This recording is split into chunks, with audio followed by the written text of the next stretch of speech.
Ganon, hindi kasi pwede na. Bawal. Pero tinapay pwede. Pwede. Bawal ang Basta cornec. kakainin.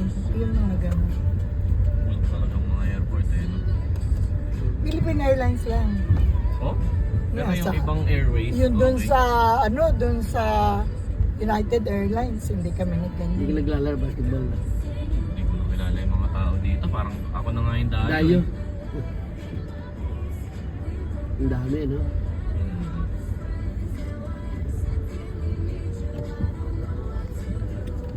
Ano mo, oh.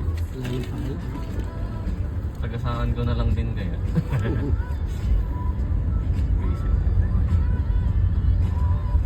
Talaga ba may ano doon, no? Nilagyan lang nila ng laruan. Ano? Kinuha Nice nila nila. yung ano, kinuha nila yung katapat na apartment doon sa amin. May ano yun, nandun dati yung ring. Oo. Nilipat Kinuha nila nila dyan. dyan. Oo. Simentado pa nga naman, mas Hindi, maayos. sila din nagsemento niyan.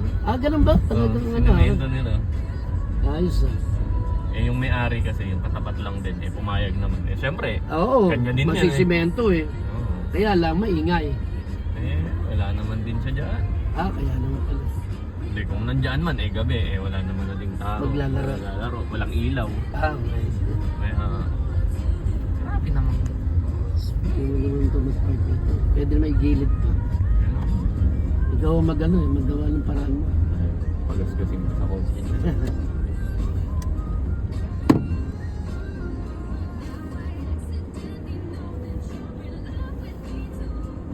At paano nang pang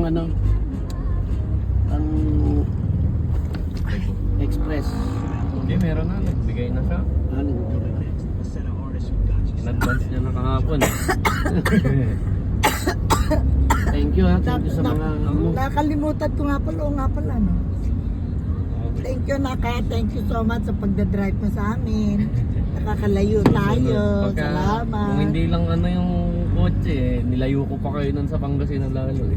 Hindi, sa susunod pag Pag Maayos naipagawa. muna natin. Para at least hindi tayo kakaba-kaba. Ayos din.